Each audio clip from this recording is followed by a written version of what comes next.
Vale. Listo. Bueno, hoy vamos a trabajar, como lo anunciamos en el aula, lo que es clasicismo francés.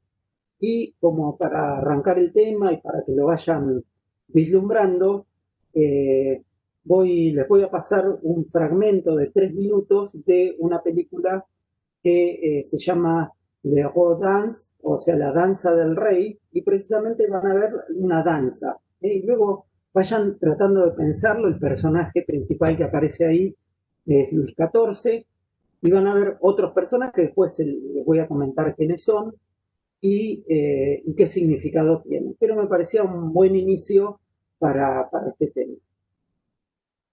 A ver si lo puedo andar.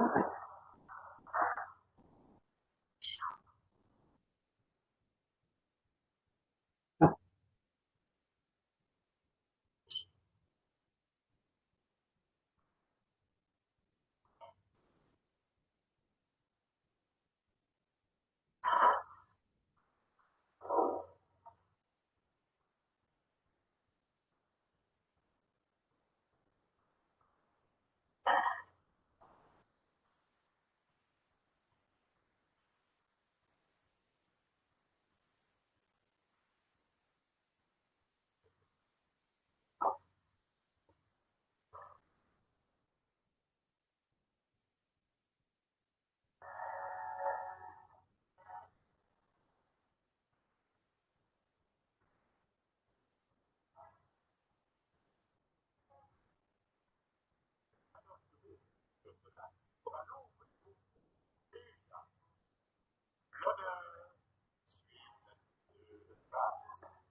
bien. ¿Se pudo ver más o menos por ahí, Simón? Sí, sí, sí. Bien. Bueno, lo que vamos a trabajar hoy justamente es clasicismo francés. Y lo que vimos es un fragmento, obviamente es una película, que habla de la danza del rey. Y lo que vimos es un rey muy joven, que es justamente el objeto que va a atravesar toda la clase de hoy, el sujeto sería, que es Luis XIV. No, y lo vemos como Luis XIV, no como eh, la persona, que en realidad es Luis de Borbón, sino como el rey de Francia. ¿Qué ocurría ahí? Primero vimos una serie de personajes. Lo vemos al rey que ocupa un espacio escénico, ¿no? Está actuando, está caracterizado como el sol. Tiene toda su indumentaria color dorada, y esos rayos que le salen de la cabeza, representa precisamente al sol. Y es la imagen que asumía Luis XIV. La alegoría que lo representaba era Apolo. ¿Y por qué Apolo? ¿Por qué el Sol? Porque en torno del Sol gira todos los otros planetas. Entonces él se personificaba como si fuera el Sol y en torno a él giraban todos los otros planetas, que serían todos los grandes de Francia, toda la nobleza, y por lo tanto encarnaba al Estado. Luego vimos un personaje que estaba debajo, ¿no? Eso es bastante interesante porque lo vemos al rey en un escenario interpretando un papel rodeado de la nobleza que está asistiendo a la interpretación del papel y por debajo todo un submundo que está sosteniendo esa cuestión. Después vimos un señor vestido de color rojo, que era un músico, era el músico favorito de Luis XIV, que se llamaba Lully, en realidad era francés, era italiano, había venido de Italia, y como había una rivalidad con los italianos, los franceses en general tenían como un cierto desprecio y demás, eh, lo que ocurría era un enfrentamiento y veíamos que realmente lo escupen, ¿no? Lo insultan diciendo que era un italiano, florentino y demás. Lo cierto es que acompañó a Luis XIV durante muchísimos años y compuso muchísima de la música que acompañó la vida y la escena que llevó a cabo el papel que llevó a cabo Luis XIV a lo largo de muchísimo tiempo. Eh, y entonces, justo me distraje por aparecer un cartel. Entonces, lo que ocurre aquí es, vemos al rey personificado, a este músico, después otro personaje que podemos reconocer es un conjunto de personas que suben y llevan alegorías de distintos dones. Por ejemplo, aparece alguien que lleva el honor, un señor que tiene una mancha en la cara y que llama la atención porque aparece, los otros nobles que estaban mirando, los otros espectadores, dicen, es el príncipe de Conti, que se arrodilla frente al rey. Y entonces, ¿qué es lo que estaba aconteciendo? Bueno, estaba, a ver un minutito que voy a empezar a Si querés poner la portada del Power, así se sí, ve. sí, No porque vi que estaban todos preguntando, para que no lo puedo expandir.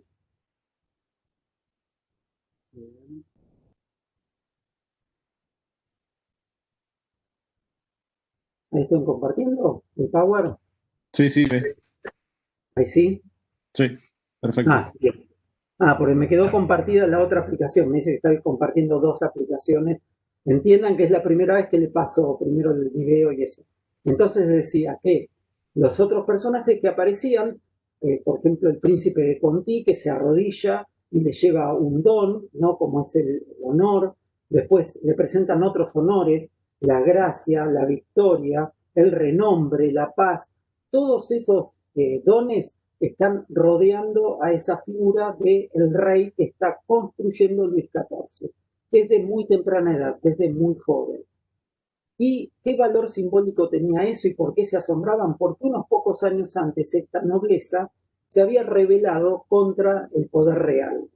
El mismo príncipe de Conti había encabezado un levantamiento. Ese levantamiento se conoce como la Fronda y fue un levantamiento donde la nobleza quería imponerse por sobre el poder real. Fue muy impactante para Luis XIV porque tuvo que escaparse de París y refugiarse, porque incluso ocuparon, los rebeldes entraron al Palacio del Louvre, donde vivía en ese momento Luis XIV con su madre, que era Ana de Austria. Y justamente Ana de Austria aparece también, es esa señora que se emociona y que dice es un niño, y es la madre del rey que ejerció la regencia mientras él era menor, y ya en este momento, en esta escena, lo vemos que él está poniéndose por sobre la regente, y habla con un sacerdote que representa al cardenal Mazarino. El cardenal Mazarino es una figura muy importante y muy significativa dentro de la construcción del poder real. Hay tres personas muy significativas que estuvieron desde reinados anteriores a Luis XIV. Uno es el cardenal Richelieu, el otro es el cardenal Mazarino, y luego es una figura nombrada por Luis XIV que es Colbert, y que es una especie de un ministro muy importante y que ejerce el poder representando al rey. Entonces, bueno, esta escena me gustaba porque nos permite comprender un poco cómo era esta idea que imperaba en ese momento, que es la construcción o la fabricación, en términos de Peter del monarca absoluto. ¿Qué es un monarca absoluto? Un monarca absoluto es un rey, no es una figura nueva. Nosotros estamos viendo reyes durante todo el curso desde la Edad Media. Lo que pasa es que habíamos visto reyes que necesitaban siempre negociar con la nobleza. Si necesitaban ingresar a una guerra o un conflicto, los nobles tenían que apoyar al rey, brindarle tropas. Por lo tanto, el rey tenía una permanente negociación con esta nobleza. Lo que establece la monarquía absoluta, y que es lo que establece Luis XIV, es que el poder de la nobleza queda prácticamente neutralizado y se convierten en vasallos fuertemente dominados por la figura real. Es el rey el que decide. Esto viene de la mano también con lo que contaba Alberto en clases anteriores, que en este momento surgen los ejércitos nacionales. Bueno, es este rey el que maneja las Fuerzas Armadas, el poder real. Pero esta dominación por sobre la nobleza es muy compleja, lleva mucho tiempo, y esta monarquía absoluta realmente es una construcción. Vamos en esta clase a seguir el reinado de Luis XIV porque piensen ustedes que él asume como rey a los 4 años y fue rey durante 72 años. Es un montón, 72 años reinando, hasta que muere, ¿no? Ya en el principio del siglo XVIII. Piensen lo que sería, ¿no? Por ejemplo, si yo hubiera vivido en esa época, hubiera nacido bajo el reinado de Luis XIV y toda mi vida hubiera conocido un mismo rey. Bueno, este rey fue cimentando entonces su poder simbólico en la construcción del poder que necesitaba para ejercer el dominio sobre toda Francia, conducirla a distintas guerras y llevarla a convertir en una de las potencias más importantes, si no la potencia más importante de Europa en ese momento, quitándole el lugar a España y compitiendo fuertemente también con Inglaterra. Entonces, esta construcción y este ejercicio del poder a lo largo de tanto tiempo necesita una validación permanente. ¿Cómo hace una figura para sostener durante tanto tiempo la validación del poder? Porque en realidad el poder tiene muchísimos elementos simbólicos. Uno obedece al rey, que es la cúspide de la pirámide, porque está convencido que así tiene que ser. Hay una creencia, una fe en que este rey tiene el derecho, que es derecho divino dado por Dios, de ejercer el poder y ser el monarca absoluto. Para construir eso, entonces, el rey echa mano a un conjunto de herramientas de carácter simbólico.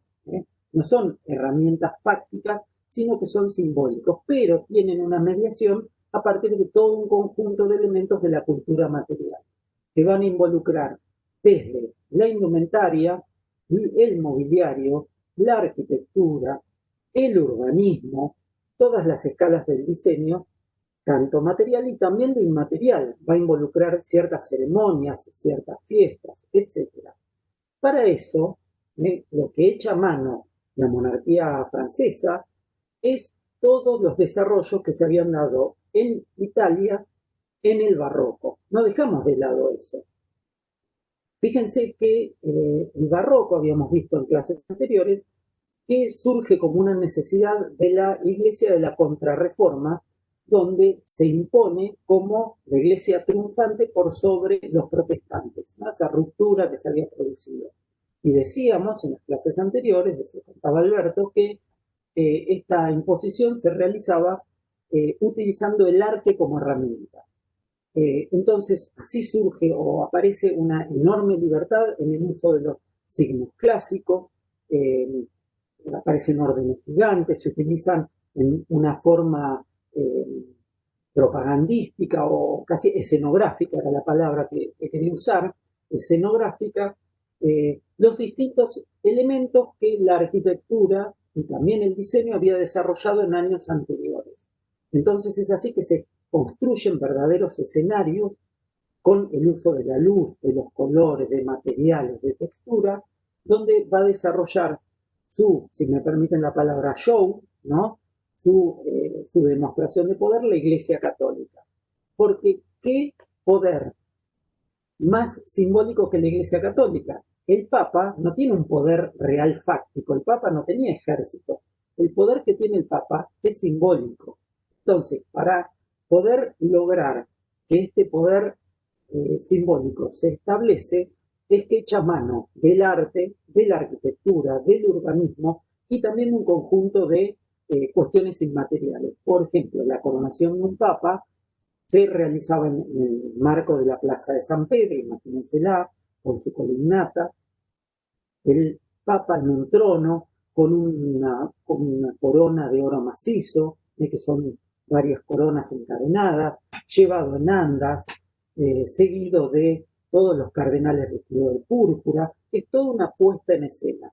Bueno, ese aprendizaje que realiza la Iglesia lo utiliza también la monarquía francesa, pero no lo copia o no lo toma igualmente, sino que le incorpora todos los ingredientes del pensamiento francés. Por un lado, el pensamiento religioso está alejado de lo racional, porque en realidad la fe no es racional. Sin embargo, fíjense que yo les decía que Luis XIV asume el papel del sol, el centro, que domina todo a todos los otros astros.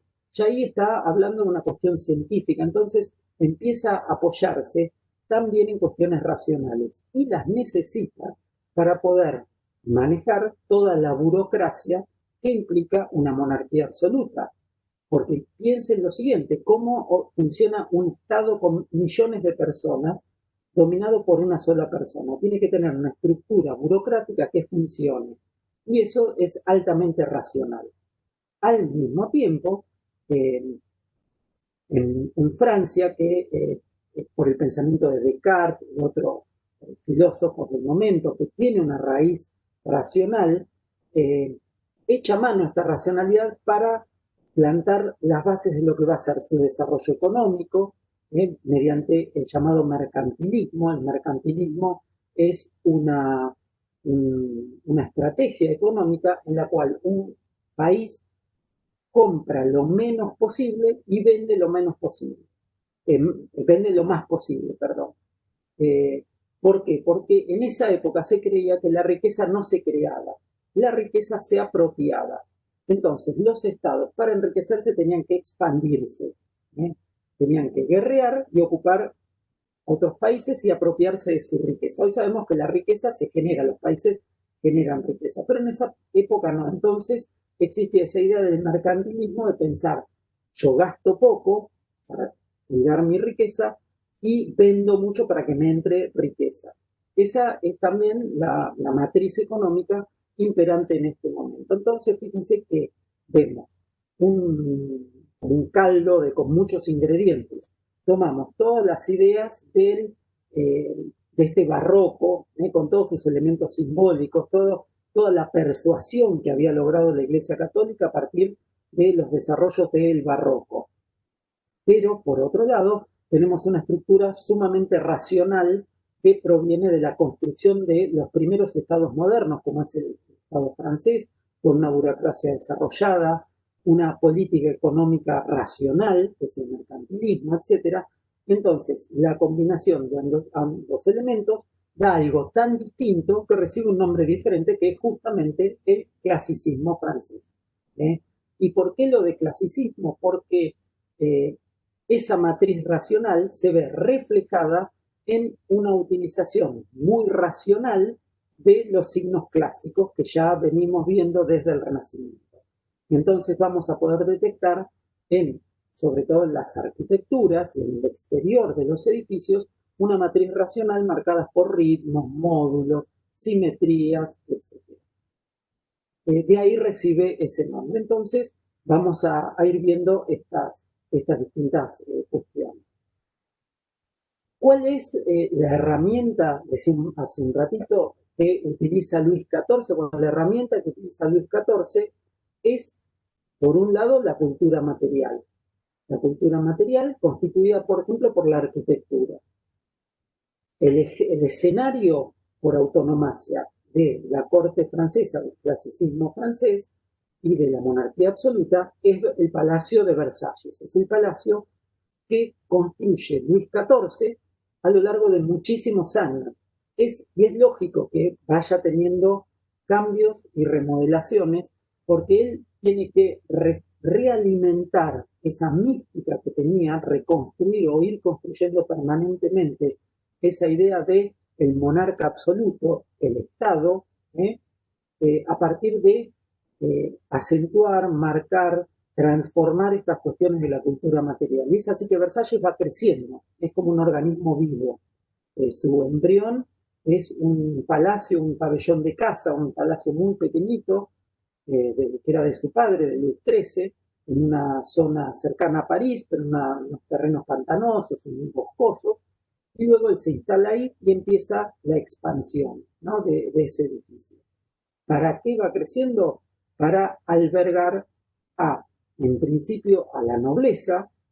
Estaba rodeado, la corte se instala en París, en Versalles, y estaba rodeado de estos cortesanos, que eran los que en otro momento se habían levantado contra él.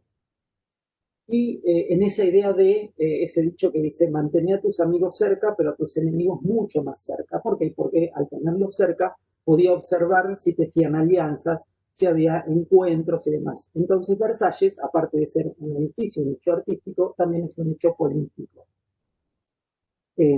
Además, este Palacio de Versalles empieza en su expansión a albergar distintas funciones de lo que es la burocracia francesa. Entonces va a albergar ministerios, etcétera, y se convierte en un macroedificio que tiene 500 metros de frente, es un edificio enorme para la época, era una cosa realmente desconocida, ¿no?, para el momento, y muy poco común.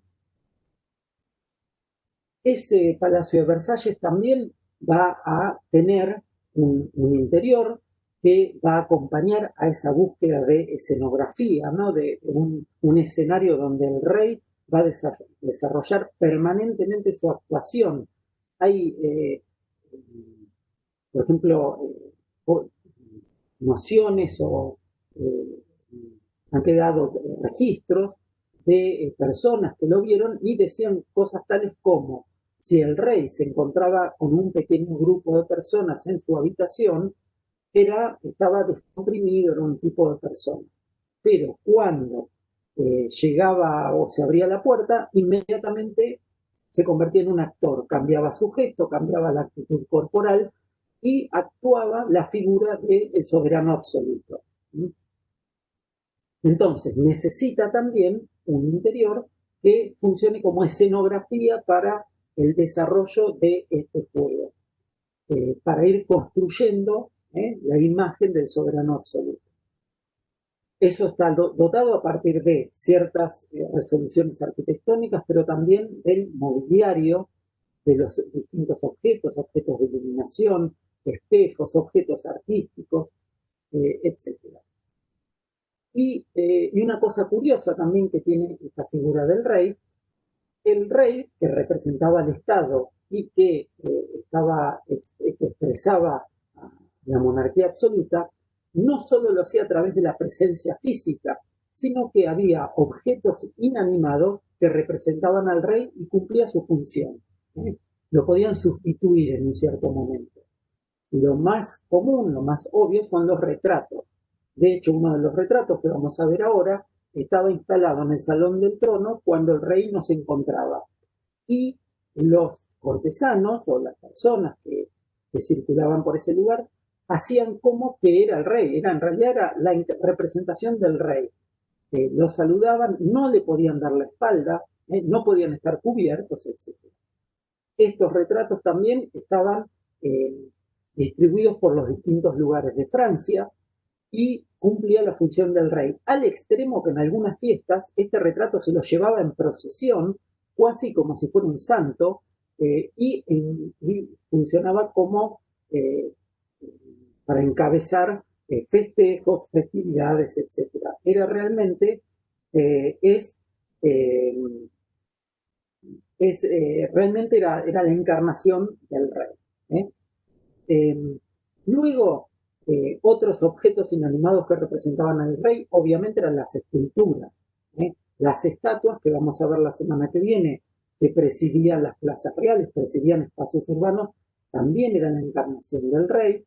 Y también eh, bustos, relieves, monedas, medallones, etc.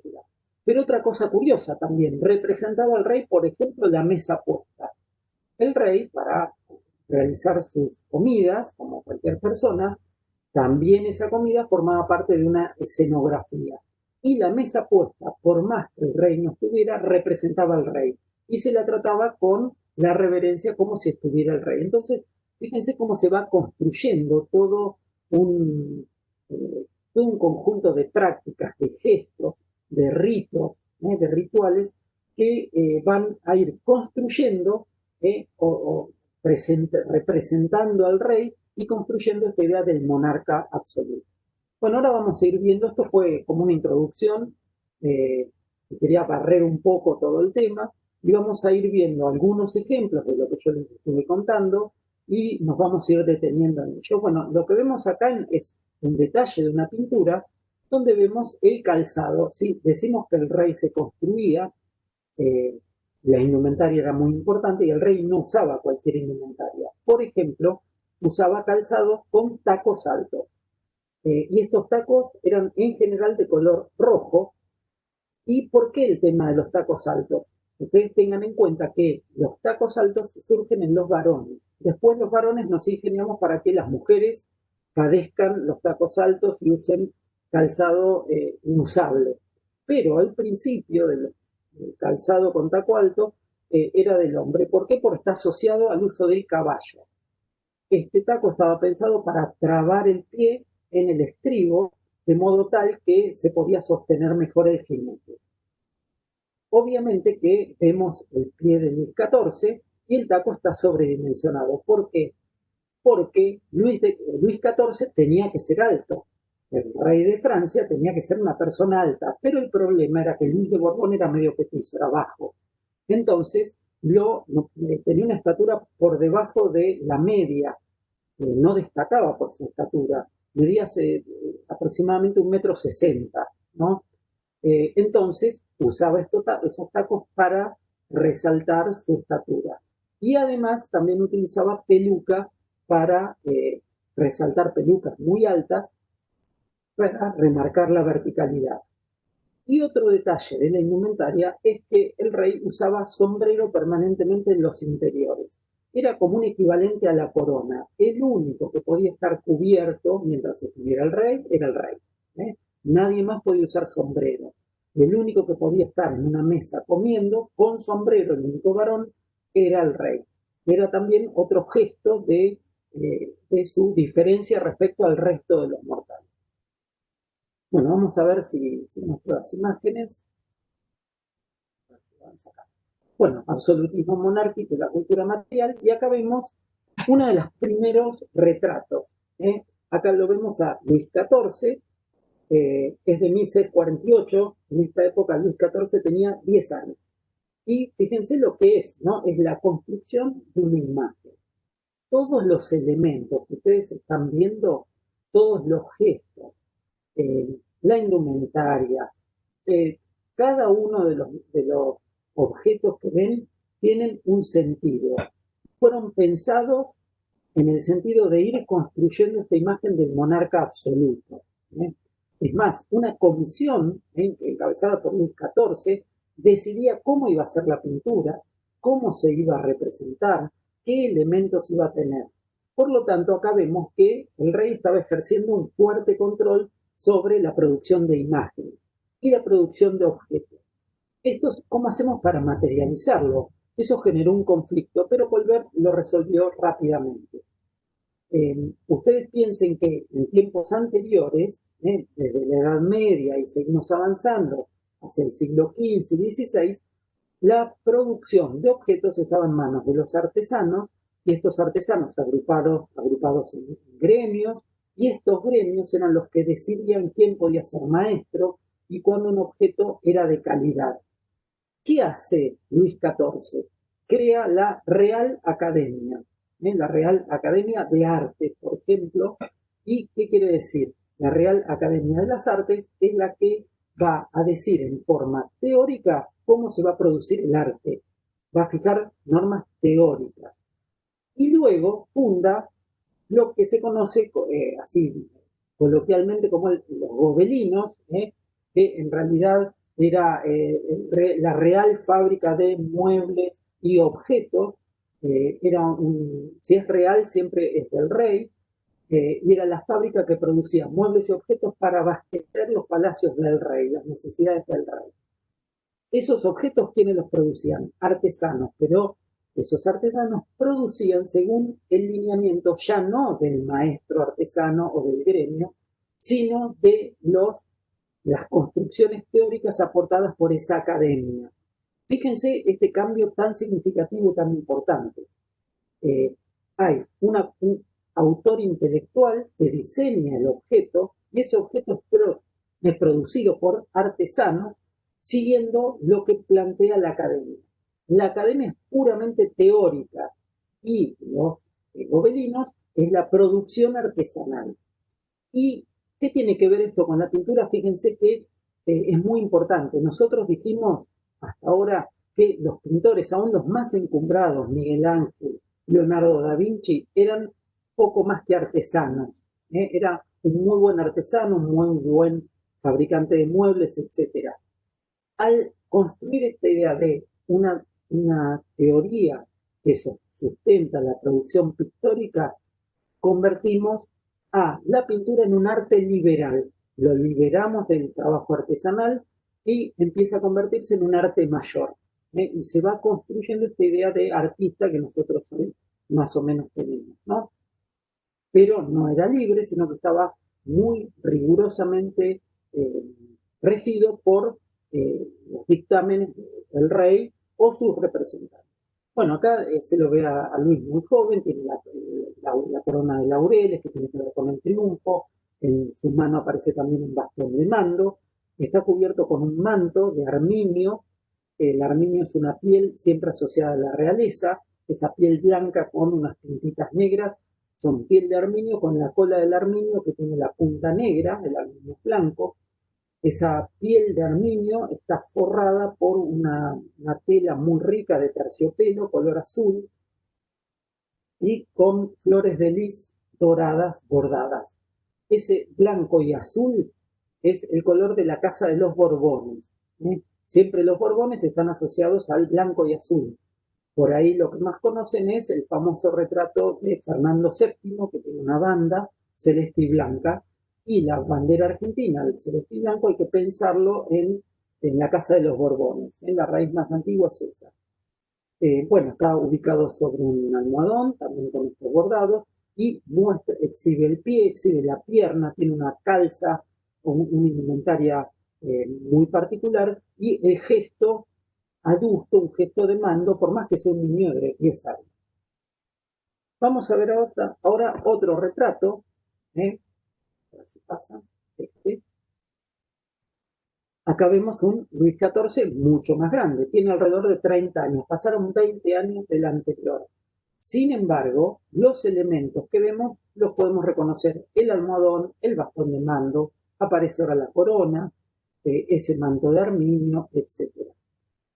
Yo la imagen la construí con una que ven acá a la derecha, que es la imagen de Apolo. Apolo, o sea, el sol. Esa es la alegoría de Luis XIV. ¿Qué es esto de alegoría? Cuando yo miro esta imagen, me refiero a la imagen que aparece acá a la derecha, que es un bronce, que es parte de las rejas del Palacio de Versalles, y que tienen la imagen de Apolo. Entonces yo miro y digo, es Apolo, pero en realidad yo sé que es Luis XIV. Es una alegoría, o sea, una representación de alguien que no está presente a través de un personaje proveniente, por ejemplo, de la mitología griega. Por eso lo de clásico. En el clasicismo francés va a haber una permanente referencia a la antigüedad romana y griega. Continuamos con este recorrido y vemos, fíjense, de 1701 acá, Luis XIV tiene como 70 años, pasaron 60 años desde la primer pintura y los elementos son los mismos. Bueno, ahí vemos los zapatos con los tacos, esas calzas que tiene, el manto de armiño con el bordado, el almohadón, el bastón, todos los mismos elementos distribuidos más o menos organizados y que exhiben el poder. ¿Qué estamos viendo? A Luis XVI, a Luis XIV, no a Luis de Borbón, que es el rey de Francia. Es la encarnación del Estado. Por eso esa gestualidad, por eso esas características. Y es una construcción. Y como es una construcción, les traje esta imagen, que me parecía bastante interesante.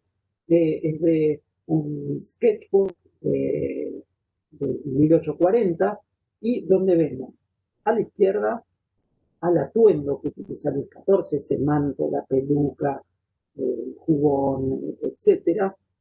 En el medio, Luis XIV, en realidad no es Luis XIV, en el medio vemos a Luis de Borbón.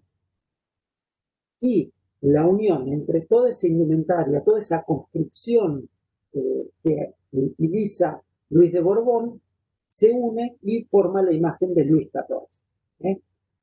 La ven a la imagen que está pelada porque realmente Luis XIV, Luis de Borbón, perdón, estaba pelado porque había tenido una enfermedad, perdió el cabello. Entonces, es muy claro cómo se va construyendo esta imagen.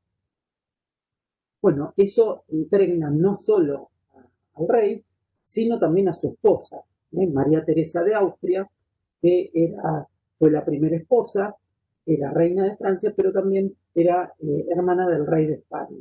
Y ahí tejían alianzas nacionales, etc.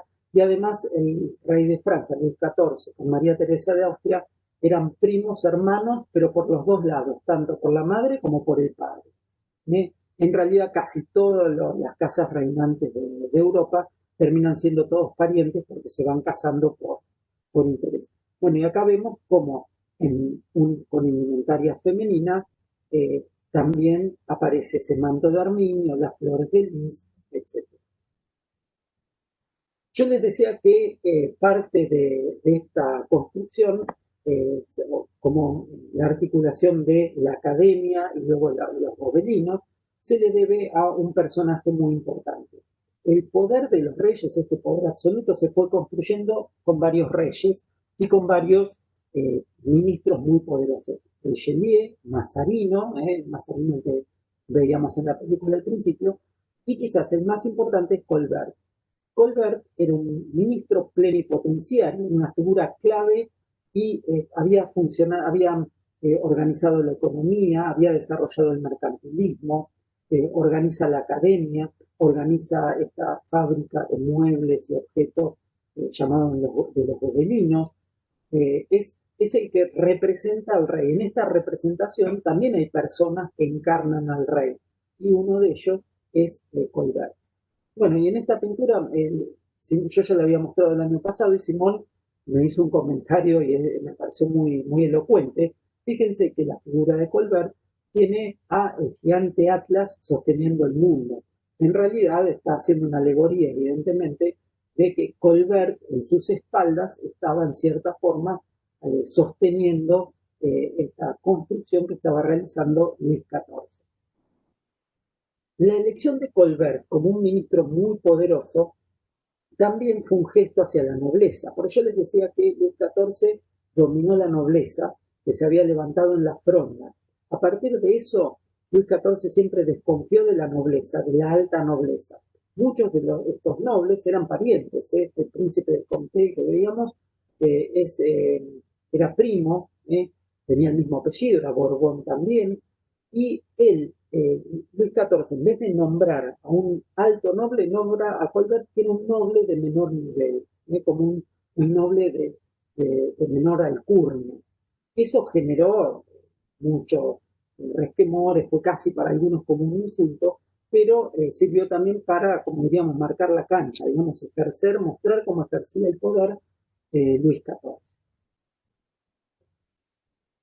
Y Colbert fue fundamental en la construcción de los gobelinos. Acá vemos, a ver, en qué corro este cartel. No lo puedo ver. No sé qué pasó, quedó ahí trabado. Bueno, es Luis XIV visitando los gobelinos.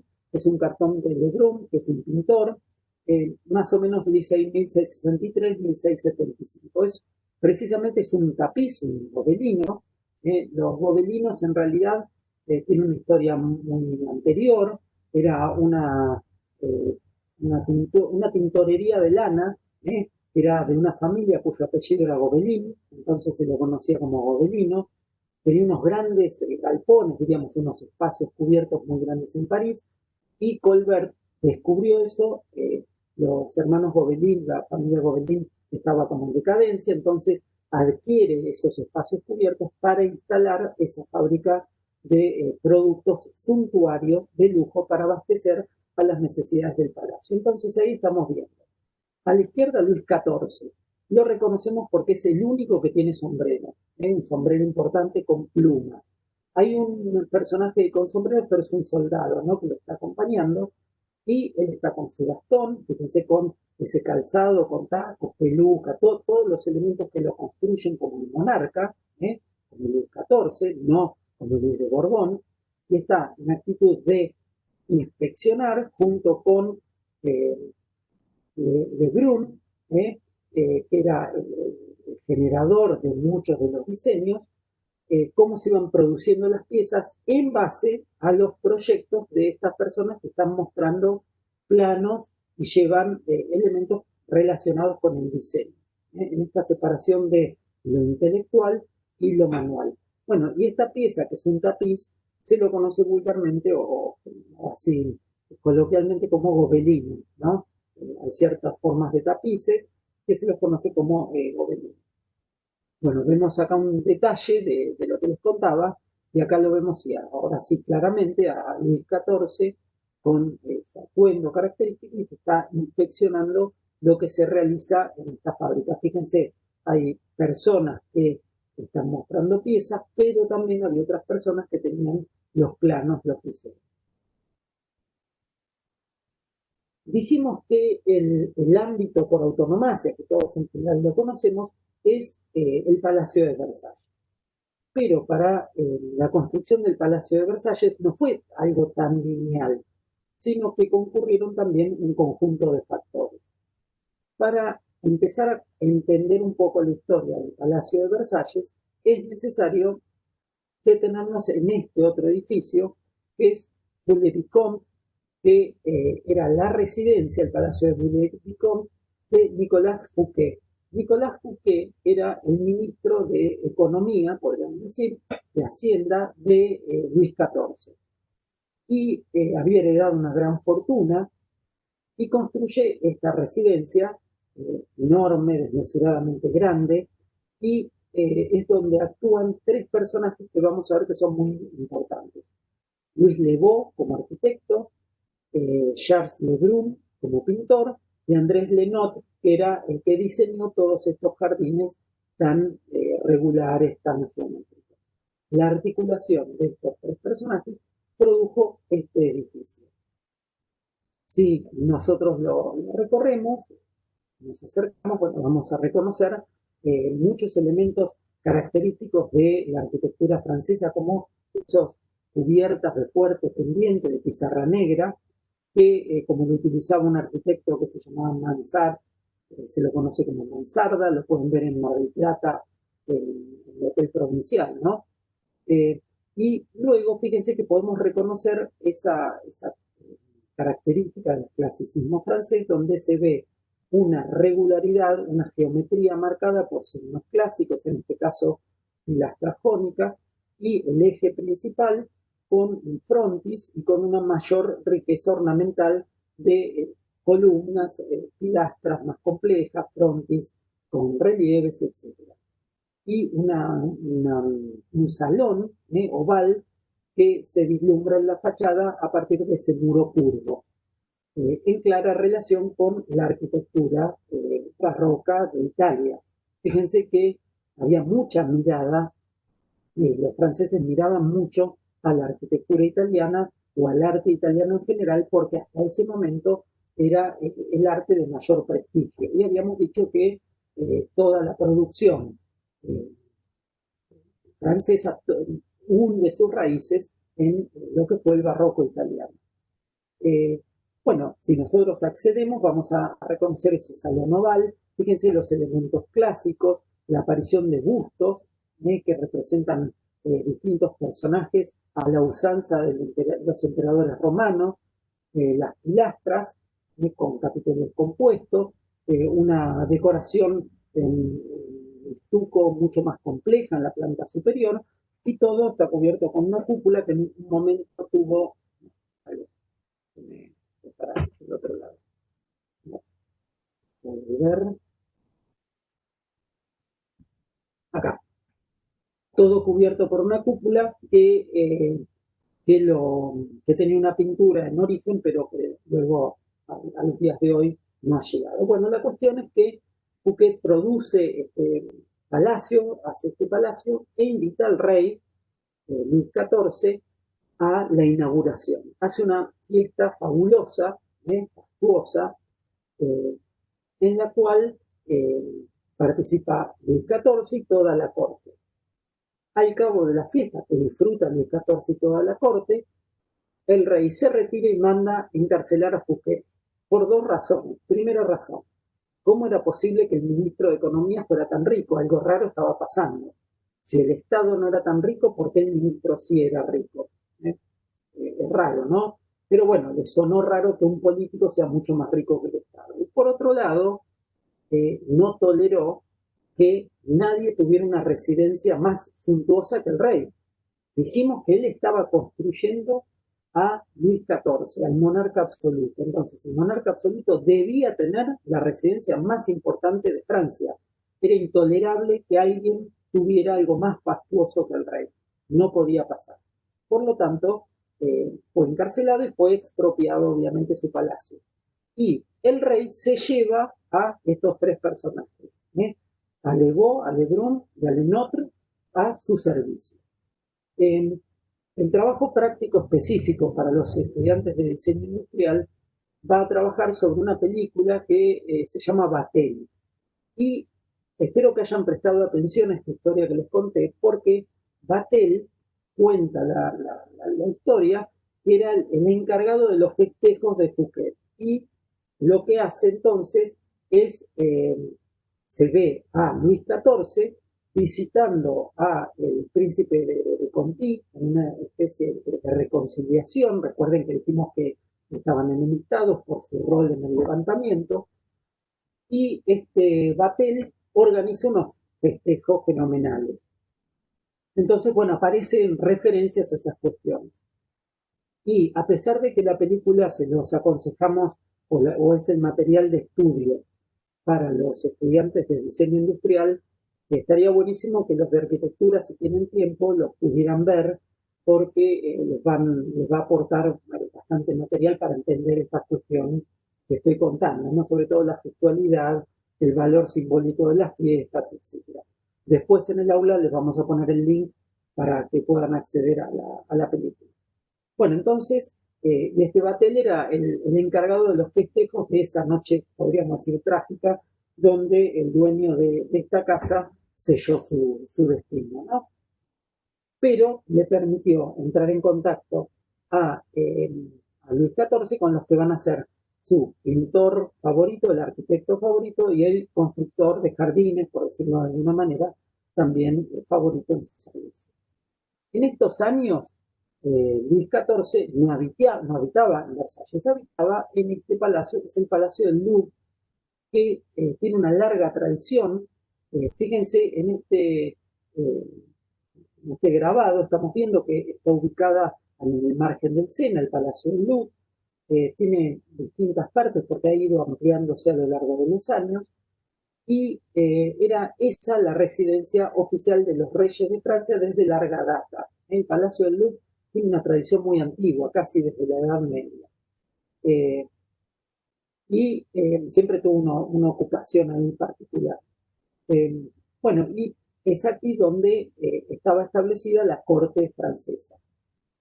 Entonces, contrata a estos personajes, al arquitecto y también al pintor, para que intervengan en ciertos espacios del Palacio del Louvre que estaba en obra y realizan la conocida Galería de Apolo. Fíjense, Apolo, la alegoría del sol, la representación de Luis XIV.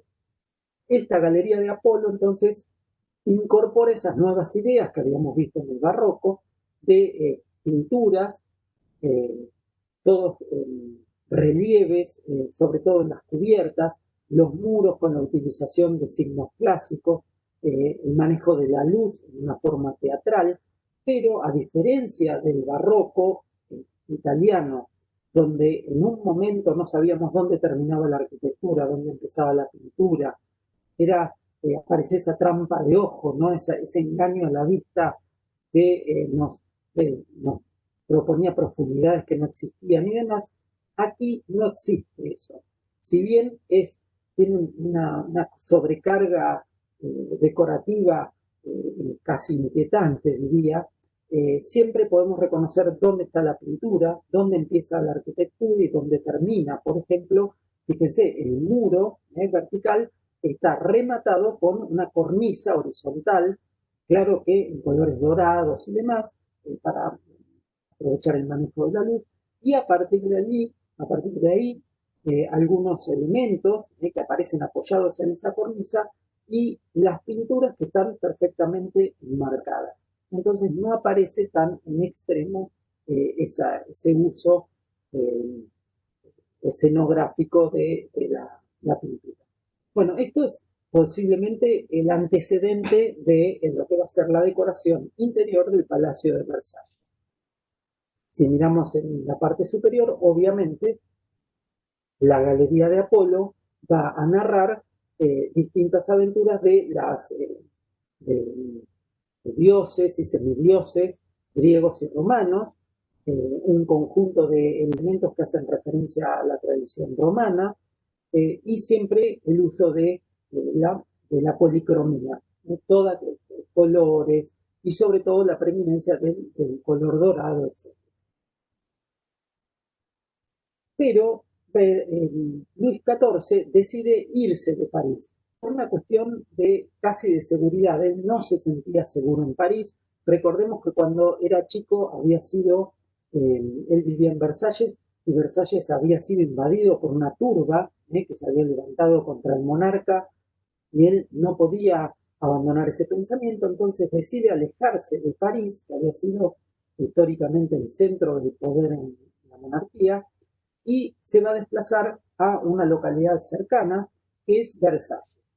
En Versalles va a realizar distintas intervenciones en un edificio hasta convertirlo en su palacio.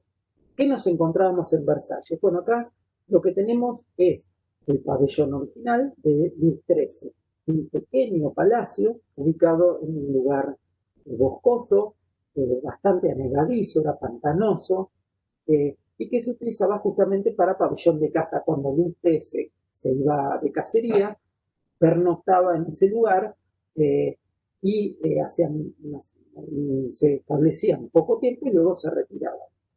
La primera intervención que va a hacer en ese lugar que se va a hacer también corresponde a Luis XIII, y es la modificación de la fachada, adecuándolo a las funciones de ese lugar de estadía del rey, por el cual va a modificar esa especie de foso defensivo, porque ya no tiene ningún sentido, y va a decorar las fachadas al gusto de del lenguaje francés de ese momento, que incorporaba los techos en fuerte pendiente, hechos de tejas de pizarra, y la utilización del ladrillo a la vista, rojo, y remarcar signos clásicos, algunos elementos clásicos, en piedra caliza blanca.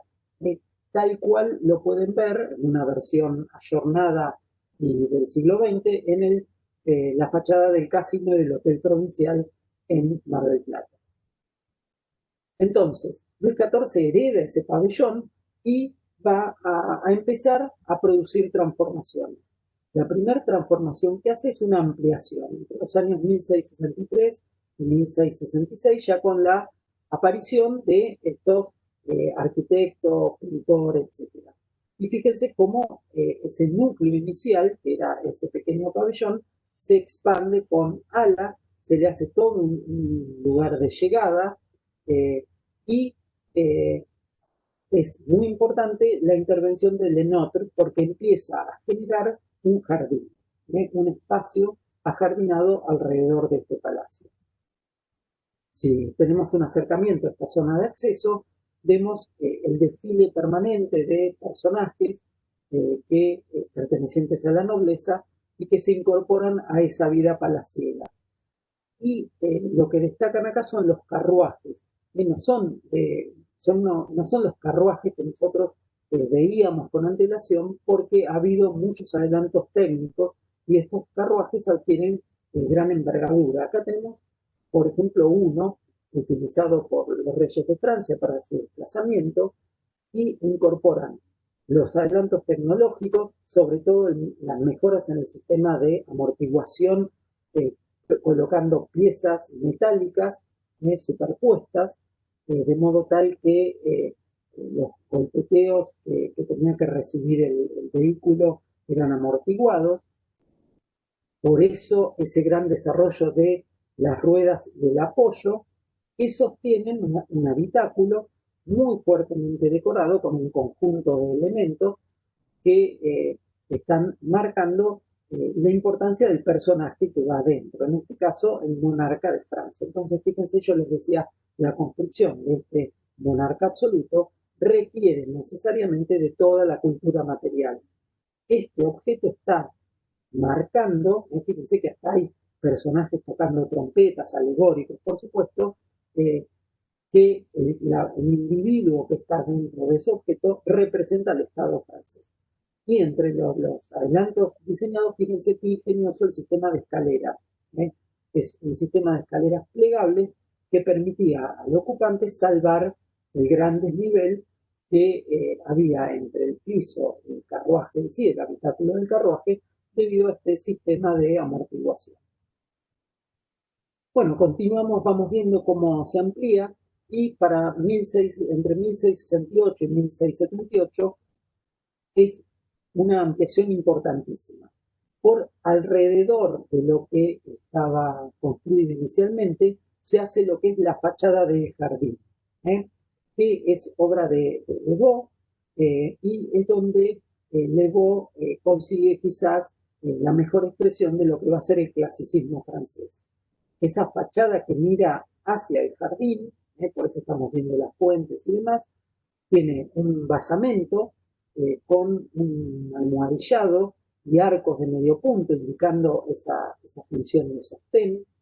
Luego tiene dos volúmenes que enmarcan una importantísima, una enorme terraza que mira hacia ese jardín y que hacen retranquear la fachada en el área central. Y esas fachadas de los dos bloques que sobresalen a ambos lados están articuladas con un ritmo de semicolumnas que a su vez marcan los ejes de simetría. Aparece delimitado claramente un piano nobile o como un plano principal donde van a ocurrir lo más importante dentro de ese palacio. Evidentemente es donde el rey va a desarrollar sus actividades. Y luego un tercer nivel de mucho menor importancia, una especie de ático, y una cubierta plana. Ya no se oculta esa cubierta con fuerte pendiente que así lo asociábamos a lo gótico, ¿no? Esas cubiertas verticales, y en clara alusión a lo clásico, ¿no? Una resolución de signos clásicos. Y lo que es la cubierta está rematada con esculturas, grandes jarrones y también trofeos. ¿Qué son los trofeos? Los trofeos son unas representaciones simbólicas del triunfo que se desarrollaron durante el Imperio Romano, los podíamos encontrar en los arcos de triunfo, y representan los objetos que el emperador, el triunfador, había capturado de los vencidos. Y está constituido por armas, escudos, yelmos, eh, distintos elementos de protección, etc. Son objetos valiosos que se les quitó al enemigo. Entonces, esos se denominan trofeos. No termina aquí la remodelación del palacio, en ese sentido que yo les decía, el rey reinó 72 años. A lo largo de estos 72 años reafirmó su carácter de monarca absoluto. Entonces, en las transformaciones de su persona y de su gobierno, lo fue acompañando la transformación del espacio material que albergaba a este monarca absoluto. Esto es una reconstrucción de cómo se veía en esos años esa fachada con esa terraza. ¿Por qué es una reconstrucción digital? Porque hoy no es así, sino que eso fue alterado profundamente, con la ampliación que es de ya finales del siglo XVII, donde aparecen unas enormes alas laterales y desaparece esa terraza y se construye la famosísima Galería de los Espejos. Entonces queda así, hacia el jardín, una enorme fachada de más o menos 500 metros de largo, rematando la vista hacia lo que es la ciudad de Versalles. Nosotros, la mirada que estamos teniendo es hacia la ciudad de Versalles. Se construyen grandes edificios dedicados a caballeriza. Entonces reconocemos a la izquierda la fachada que se avanza hacia el jardín. Lo que fue esa gran terraza está cubierto, ahí aparece un número 1, y luego unas alas muy grandes, la ala de mediodía, la ala norte, ala sur, que va a albergar funciones administrativas de ese gobierno cuya administración y toda la burocracia estaba resuelta en Versalles. Y la última, hacia el final del reinado de Luis XIV, fue la construcción de la capilla. Y fíjense que la capilla es el único edificio más alto que el resto. ¿Por qué? Simbólicamente, porque por encima del rey solamente podía estar Dios. A pesar que Luis XIV encarnaba en cierta forma a Dios y tanto fue esa construcción del poder absoluto de la monarquía que incluso se convierte en jefe de la iglesia francesa, la iglesia católica francesa, no el modo de los protestantes como lo hizo Enrique VIII, sino con un rol muy importante de lo que va a ser el gobierno de la iglesia. Quita al papa o compite en el papa con, por ejemplo, el nombramiento de obispos. Entonces acá vemos la última de estos caminos de crecimiento que tuvo Versalles hasta llegar a ser lo que fue. Bueno, y para entender más o menos cómo era este edificio, cómo quedó este edificio, aquí vemos lo que es el acceso. Esto que estamos viendo era lo que quedó de ese antiguo pabellón, se conoce como el patio de mármol, con esas fachadas que alternan el ladrillo visto con la piedra caliza, que representa elementos clásicos, y una cubierta en mansarda con lucarnas doradas. Y después es muy importante ver que el eje central, este eje de simetría o eje central, que se va a extender hasta el infinito por el jardín. Este jardín que Lenotre diseña con una estructura absolutamente geométrica que representa el dominio del rey, el rey absoluto por sobre la naturaleza. Bueno, acá lo que vemos es una imagen aérea donde aparece, perdón, una imagen aérea donde aparece el Palacio de Versalles, que casi está desdibujado, a ver, lo vamos a ver con el cursor, aquí, este es el palacio en su construcción final, un enormísimo eje que va a unir el espacio principal de ese palacio, que va a ser la Galería de los Espejos, este eje se va a materializar de diferentes formas en este jardín tan geométrico, y la última va a ser un enorme canal, estamos hablando ya de kilómetros de distancia, y por el otro lado, acá reconocemos las caballerizas y este tridente, estas tres calles que van a organizar lo que va a ser el espacio urbano de la población de Versalles.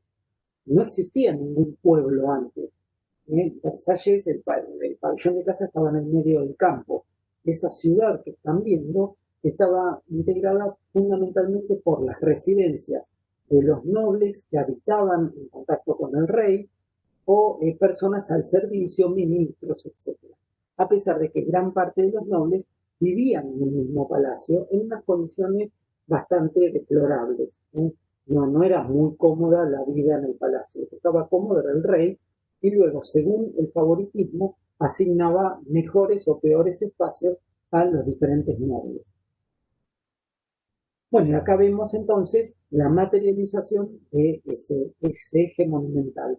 Yo creo que no hay mayor expresión del poder de la monarquía absoluta que este eje de kilómetros de largo. En los jardines, ¿qué vamos a encontrar? Bueno, una organización geométrica muy rígida. La idea de la geometría también viene de Italia. Los primeros jardines geométricos los encontramos en el Renacimiento italiano, ya en Florencia, los veíamos. Esa idea de geometría la toman los franceses, pero con su entrecruzamiento con esa mentalidad cartesiana, esa mentalidad racional, exacerba la cuestión geométrica y tiene un control que ningún jardín italiano nunca tuvo. Expresa el control, les decía, de monarca hasta sobre la naturaleza, domina totalmente el mundo. De todos modos hay una gradación, el control es muy férreo, cercano al palacio, con una geometría muy exacerbada, y a medida que se va alejando del palacio y sobre todo de este eje central, la naturaleza lentamente va ganando en libertad. Había un montón de fuentes, ¿no? Veíamos diversas fuentes, y esas fuentes había que alimentarlas con agua. El Palacio de Versalles está por encima del nivel del Sena, y para alimentar de agua al palacio mismo y a las fuentes hubo que realizar un ingenio, ¿no? Una maquinaria muy compleja que bombeara el agua y la elevara hasta la altura del palacio y le diera presión para que las fuentes funcionaran. Y esta máquina es la llamada máquina de Marly, cuyo sonido, si nos pudiéramos meter en el tiempo, viajar en el tiempo y verlo, era como un bombeo permanente, que son máquinas que bombean a través de ruedas hidráulicas. Acá las ven, son enormes ruedas hidráulicas que cargan el agua y la van subiendo en distintos niveles hasta que finalmente la llevan a la altura necesaria. El Sena, hoy estamos acostumbrados a verlo con un curso regular, pero en realidad era un curso muy irregular. En las épocas de sequía no tenía agua, y en las épocas de mucha lluvia se desbordaba. Por eso acá tenemos a la izquierda aparecen unas represas, y cuando no había agua generaba muchas complejidades para abastecer de agua, de la enorme cantidad de agua. Fíjense, 1.500 metros cúbicos de agua para abastecer a los jardines de Versalles, ¿no? Entonces había un funcionario en esos momentos especial que hacía encender las fuentes o las apagaba según circulaba el rey y la corte. ¿Qué quiere decir? Las fuentes no estaban todas funcionando. Cuando el rey iba al jardín y empezaba a recorrer los jardines, los distintos espacios, las fuentes se encendían. Cuando el rey abandonaba ese lugar, las fuentes se apagaban. Entonces era una especie de escenografía que arrancaba y se detenía. Aquí vemos otra imagen, bueno, acá vemos las fuentes en su versión actual. Piensen que lo que nosotros vemos de Versalles es una reconstrucción. No, el edificio más o menos se mantuvo con mayores dificultades. Los interiores son reconstrucciones porque fue destruido durante la Revolución Francesa de fines del siglo XVIII y a lo largo del tiempo fue edificándose. Piensen que tan mal era el Estado que Napoleón no se pudo, cuando se autocoronó emperador, no pudo alojarse en Versalles porque estaba en muy mal estado. Esto lo que vemos es una reconstrucción, se lo consigue en el Jardín de los Naranjos, porque en las macetas tienen todas plantas de naranjo. Bueno, y la función, el uso de los jardines era distintas actividades festivas, sobre todo fiestas y de exhibición. Acá vemos distintos personajes de esta nobleza que formaban parte de la corte con una etiqueta muy rigurosa, ciertas gestualidades, cómo vestirse, con quién hablar, cómo hablar. Era una especie de normas que se marcaban para que esta nobleza estuviera muy atenta a todas estas normas y no tuviera tiempo de unirse en contra del rey. No solo era esparcimiento o paseo, sino también se realizaban fiestas. Por ejemplo, una de las fiestas muy conocidas fue nos llegó hasta nosotros a partir de los grabados que estamos viendo, y se conoció una serie de festejos en el año 1664 como los placeres de la isla encantada, que se realizó en los jardines de Versalles, y fíjense que incluso aparecían animales exóticos como elefantes, camellos, mesas para banquetes, muchísima cantidad de personal que llevaba alimentos, etc. Todas estas festividades, todas estas puestas en escena, formaba parte de esa construcción del poder por parte del monarca absoluto. También los estanques no solo tenían una función decorativa, sino en muchos de ellos se realizaban luchas acuáticas o puestas en escenas también donde intervenían barcos o monstruos marinos. Acá lo que estamos viendo es fíjense, hay un baldaquino en un espacio cubierto, con el rey en el centro, que se lo puede reconocer por el sombrero, toda la corte asistiendo a una representación donde aparecen monstruos marinos que se enfrentan, etc. Fíjense el altísimo grado de sofisticación de estas festividades. Para eso se requería la construcción de arquitecturas efímeras, todo el diseño de muchísimos elementos para el entretenimiento de la corte, y que no era más que la retroalimentación de la figura de ese monarca absoluto, que se le ha asignado una frase que era: el Estado soy yo. En realidad parece que es apócrifa, no es verdad, pero sí pinta, digamos, el pensar que lo pudo haber dicho, nos hace comprender cómo era su pensamiento. Bien, y acá vemos un grabado también de la misma festividad. Fíjense que es el mismo lugar, el remate de este festejo con una enorme cantidad de fuegos artificiales. Un despliegue de fuegos artificiales que sería asombroso aún para nuestros días. Bueno, ese despliegue subrayaba también el lujo que se vivía en esa forma. Vemos ahora el eje desde el otro extremo. Ese estanque está en realidad, se inicia, si nosotros venimos recorriendo desde el palacio, con este grupo escultórico que representa el carro de Apolo. El que vemos de espalda es Apolo, así, saliendo del mar durante el amanecer. Ustedes piensen que la alegoría es: el amanecer es el sol saliendo del mar, y el sol es Apolo llevado en un carro por 4 caballos. Y la salida en el mar está anunciada por tritones que hacen sonar instrumentos de viento. Acá lo vemos más cercano a Apolo, asomándose desde el mar, y saliendo en su carro. Evidentemente, Apolo era Luis XIV. ¿Eh? Entonces, esa representación del Sol o Luis XIV como en el centro era otra encarnación u otra expresión del mismísimo Luis XIV, y vemos la fuente en todo su esplendor con los surtidores y iluminado por el sol, ¿no? Representando esa salida del carro. Hasta ahora los exteriores, ¿qué ocurre en el interior? Bueno, el interior del Palacio de Versalles tiene un fuerte contraste con ese exterior, ¿no? El interior, si bien podemos reconocer elementos clásicos, les decía, no aparecen esos engaños al ojo, podemos entender claramente dónde termina la arquitectura y dónde empieza la pintura, pero es tal el juego de texturas, de colores, distintos cromatismos, el uso del dorado, etcétera, que realmente genera un enorme impacto, y es la escenografía donde va a desarrollar su vida este rey absoluto.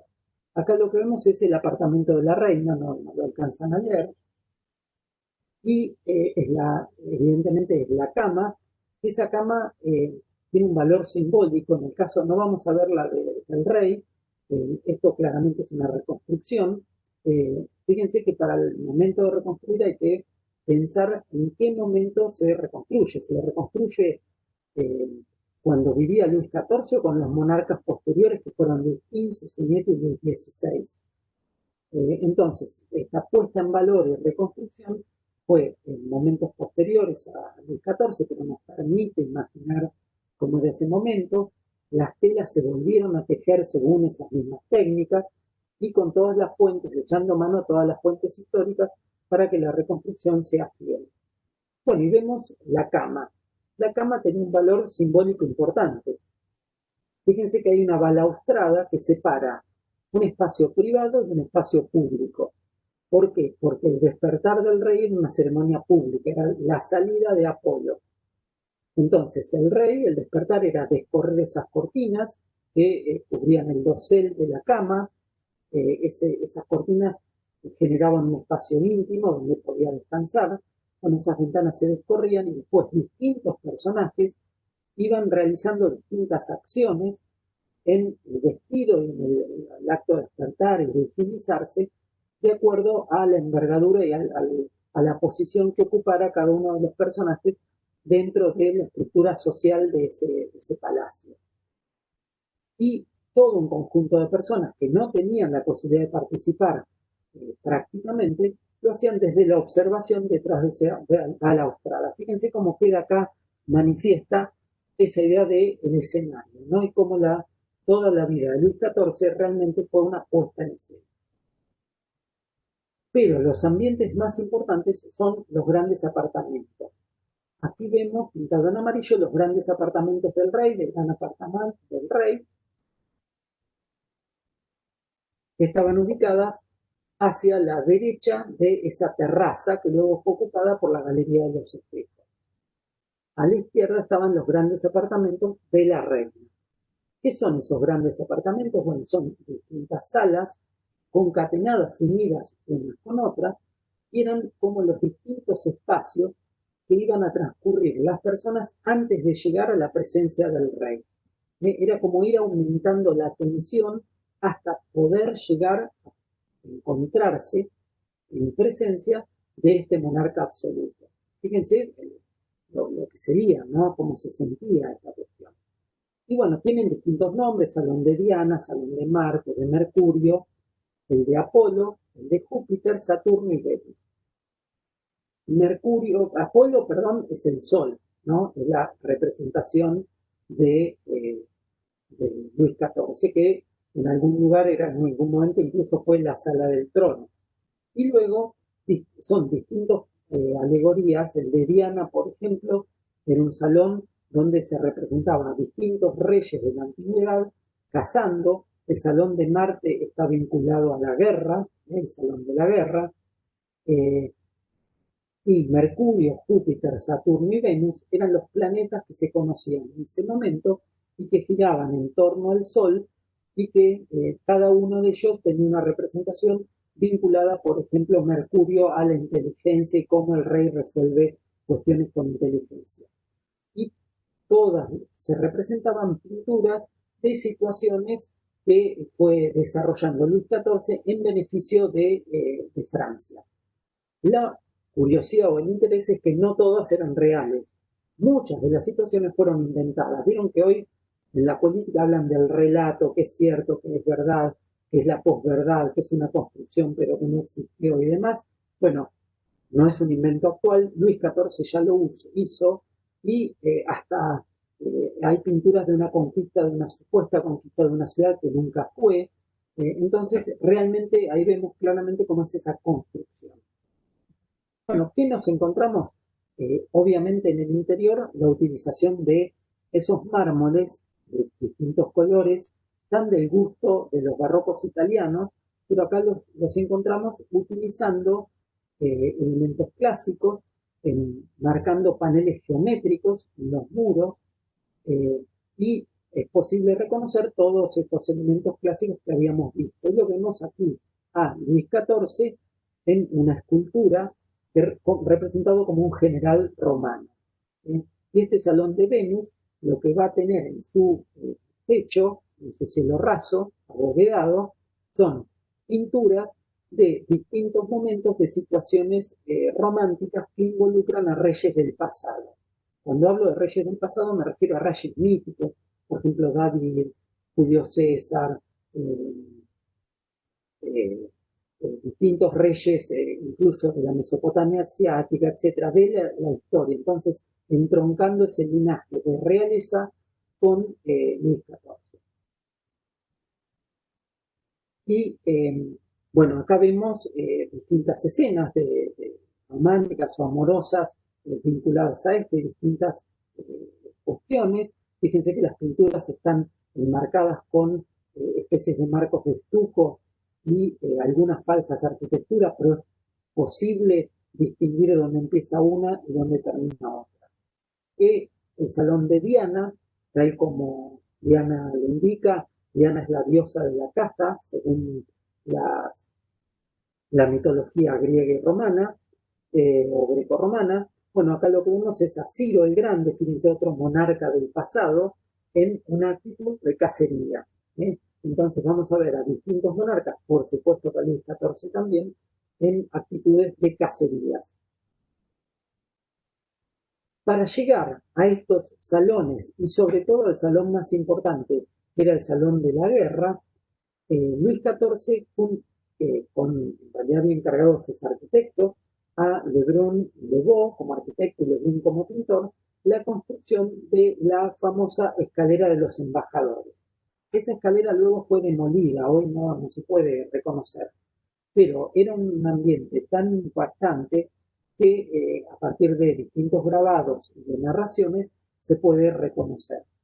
Y acá vemos en qué consistía esa escalera. La escalera de los embajadores tenía un acceso frontal, era un espacio muy alargado, rectangular, en los cuales lo atacábamos por el eje central, y luego aparecían dos escaleras que se bifurcaban, que nos conducía al piano, ese piano nórdico.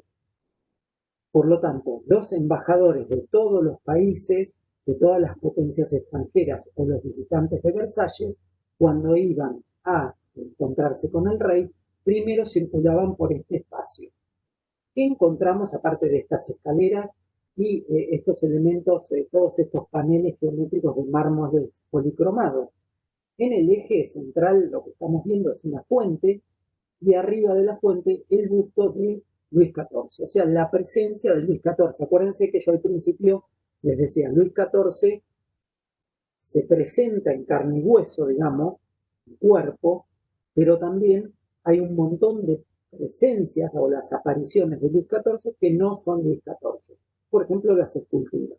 Por lo tanto, simbólicamente, al entrar ahí, me está recibiendo Luis XIV, pero me está observando desde arriba. A los costados vemos falsos balcones con una pintura ahí sí, con trampa de ojo que simula una logia, y en la cual se asoman personajes con fisonomías y indumentarias que representan a los 4 continentes. Vemos personajes de Asia, personajes de América, indígenas, personajes de Europa y personajes de África, negros, etcétera, ¿no? Africanos, con una indumentaria que representa sus distintas pertenencias culturales. Eran 4 los continentes que se conocían en esa época. Entonces estaba hablando del dominio de Luis XIV sobre los 4 continentes. Y más arriba había pinturas que representaban a los distintos pueblos que habían sido vencidos. Si ustedes miran en los ángulos a la izquierda y a la derecha, hay prisioneros atados, y luego alegorías de las victorias y demás.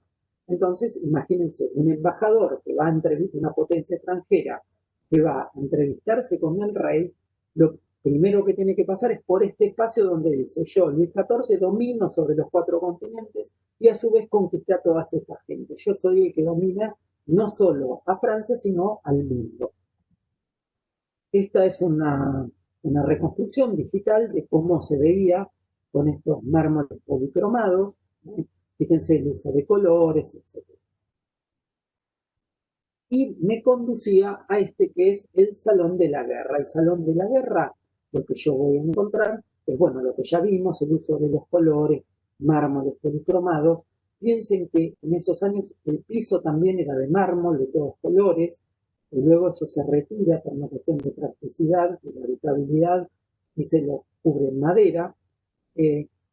No voy a repetirme, lo que más llama la atención es por encima de una chimenea la figura de Luis XIV a caballo, como un general romano vencedor, fíjense los vínculos con lo clásico, y que con su caballo está pisando a los enemigos vencidos. Encima de esto van a encontrar, bueno, una cubierta que también tiene pinturas que representan.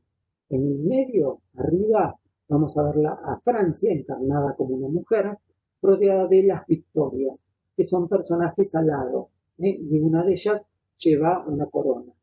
Y después, en las 4 pechinas, en estas 4 pinturas, van a ver a las potencias europeas en una actitud de ser vencidas por Luis XIV. Por ejemplo, va a aparecer Holanda vencida, España en una actitud amenazante pero que no puede atacar, y Alemania también vencida. Entonces fíjense lo que era ir en entrevista con el rey. Pasamos por esa escalera, entramos en este salón donde le están mostrando a Luis XIV pisoteando enemigos. Bueno, en realidad es todo un mensaje. Fíjense cómo necesita de toda esta construcción artística para representar el poder real. Y acá vemos, bueno, un acercamiento, ese relieve, ese alto relieve de Luis XIV, los enemigos pisoteados, y por si no fuera poco, bueno, arriba tenemos alegorías de las victorias, al lado, a ambos lados, lo que vemos a derecha e izquierda, arriba, son esos trofeos que les decía, que está encarnado por las armaduras de los vencidos, los yelmos de los vencidos y los símbolos de los estandartes de los pueblos vencidos. Todos esos se llaman trofeos y los vamos a ver materializados en distintos materiales, en la arquitectura, bien en los exteriores y en los interiores. Y fíjense a ambos lados los prisioneros encadenados, ¿no? En detalle, que son figuras de estuco y pintado de dorado. El mobiliario también acompaña a toda esta construcción. Cada pieza de mobiliario, como dice ahí, representa el poder real. Los muebles que se desarrollan durante el reinado de Luis XIV tienen una curiosidad.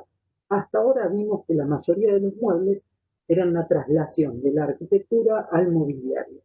Sin embargo, en los mobiliarios de Luis XIV, los muebles tenían una cierta independencia y tomaban elementos inspirados en el barroco italiano y combinados al gusto francés.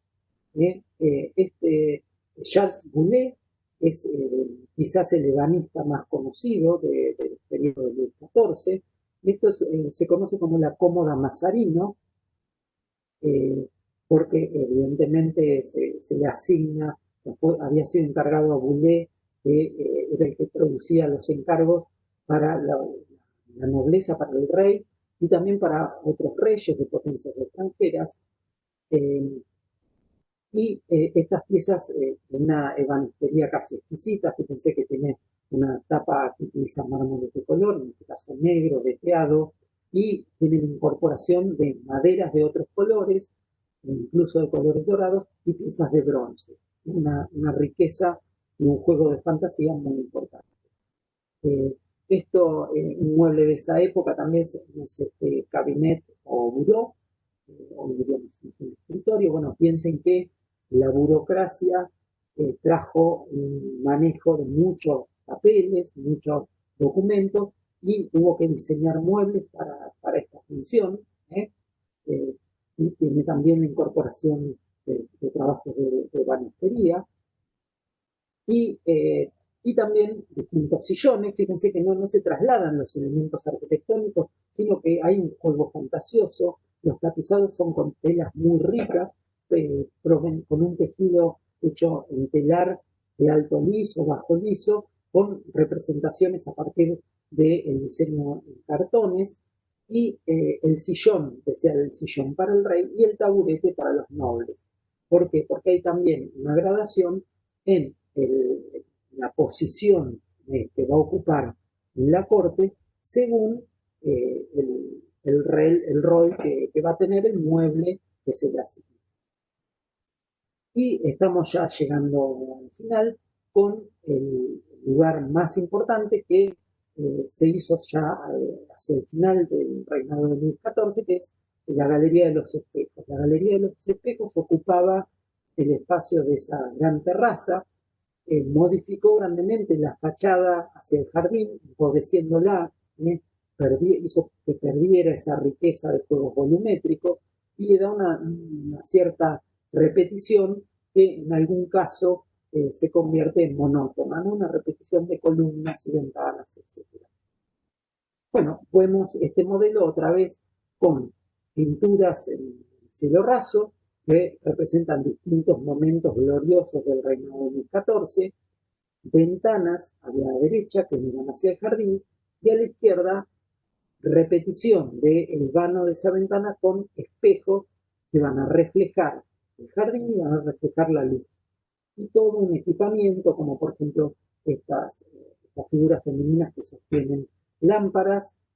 Piensen que la luz era velas, pero miren el lujo, ¿no? Porque ya solo abastecer de la enorme cantidad de velas para una vida nocturna, que no era común en la época que se desarrollaba en este espacio, estaba mostrando la riqueza, ¿no? de esta vida, de este lugar. Para exacerbar o aumentar la potencia de la luz y los brillos, los caireles hechos en cristal, cuyos reflejos van a difundir mejor la luz, tienen un fin estético, pero también un fin práctico. Y en este espacio, tiene una densidad histórica enorme, nacieron muchos de los reyes. Tengan en cuenta que los nacimientos de los reyes eran actos públicos, para evitar que el heredero sea cambiado. Entonces, la pobre reina estaba pariendo a su hijo en una cama, pero era a su vez otro escenario donde toda la corte estaba asistiendo al acontecimiento en este lugar. Y el acontecimiento por ahí del siglo XX más importante fue el Tratado de Paz, el famoso Tratado de Versalles. Bueno, tenemos otras imágenes, bueno, con algunos datos numéricos que mucha importancia no tiene. La longitud, 73 metros, 10 metros de ancho, 17 ventanas, etc. Habla de un enorme tamaño. Fíjense, de 73 metros es casi una cuadra, ¿no? Y era el lugar, este era el espacio de intercambio social del monarca con el resto de la corte. Comunicaba los apartamentos del rey, los apartamentos de la reina, y se producía un intercambio y una circulación que muchos de los cortesanos que no tenían acceso, personas que no tenían acceso al rey, lo veían aunque sea pasar, ¿no? Era un lugar de exhibición también del rey. Esta construcción de espejos hoy me parece bastante común el uso de espejos, en realidad está hablando de un adelanto tecnológico, ya que en estos años se desarrolla la técnica del floating, o sea, el vidrio que se extiende sobre una superficie de plomo caliente, por lo cual se consigue una superficie de vidrio muy grande y cuyas caras son paralelas. Y así se podían conseguir espejos de altísima calidad que luego eran exportados por Francia. Por lo tanto, no solo se convierte en un lugar de exhibición, sino también de exhibición de la destreza técnica y como un salón de exhibición de productos que luego van a ser importados por las cortes del resto de Europa. Bueno, la bóveda de cañón, hecha por Lebrun, donde se exalta, les contaba, el reinado de Gustavo. Acontecimientos que se producían dentro de este palacio, dijimos que cada hecho de la vida, yo conté un poco el despertar, también el desayuno, el almuerzo, eran situaciones escenográficas. Había el gran cubierto, el pequeño cubierto, lo van a encontrar en los textos, son distintas ceremonias donde el rey tomaba contacto con un montón de platos, etcétera, y mucha gente observaba eso. El rey comía solo o acompañado con algunas distinguidas personas que él decidía que lo acompañaran. Fíjense, en este caso está comiendo, pero en un lugar donde está la cama, ¿no? Toda esta escenografía, desde dormir, comer, etcétera, se desarrollaba en estos distintos apartamentos del rey. Y en realidad esta pintura lo que está mostrando es el rey invitando a desayunar a Molière.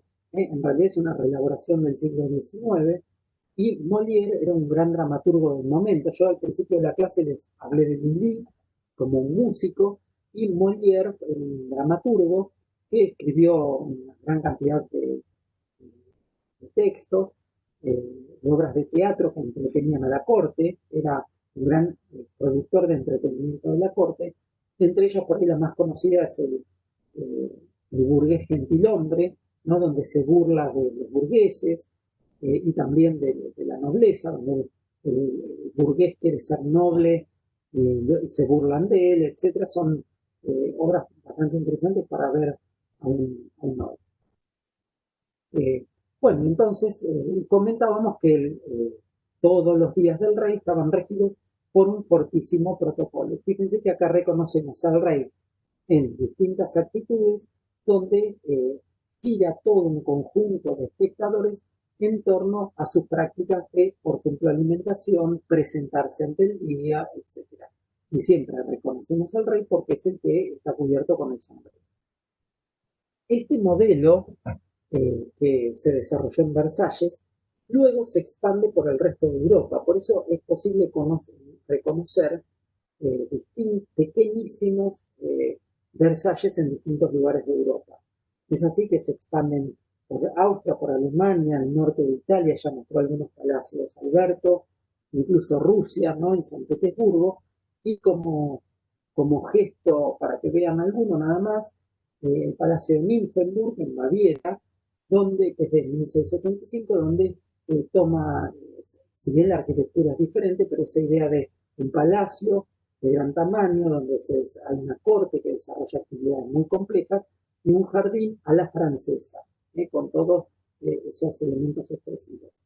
Y uno de enorme tamaño, que fue muy reconocido, es el de Schönbrunn, en Viena, que también fue iniciado, fíjense, a fines del siglo XVII, y que incorpora también esos elementos de utilización de los signos clásicos, ese ritmo, esa geometría tan rigurosa del clasicismo, y la geometría en los jardines, marcar ejes, etc. Si les interesa, después lo pueden profundizar por sus medios. Bueno, entonces, como vemos, es un desarrollo muy complejo de una cultura material muy grande, muy extendida, tanto por su tamaño, en la cantidad y también en la complejidad de estos objetos. Y es Versalles que expresa ese ideal de monarquía absoluta, no solo de todo material, sino de las prácticas que se estaban desarrollando adentro. y es, es destacable que es de los pocos momentos de la historia donde todas las escalas del diseño coinciden en un formato en todo homogéneo, por la aparición de la academia, de los gobelinos y de un férreo control del Estado en la producción y que le dio esa homogeneidad. Y en este sentido, Luis XIV consigue no solo demostrar su poder como monarca absoluto, sino también expresar o convertirse en un referente económico, político y cultural de Europa como vino, ¿no? Un modelo que se difunde por toda Europa y que permaneció vigente durante muchísimo tiempo. Bien, bueno, con esto cerramos la clase. No sé si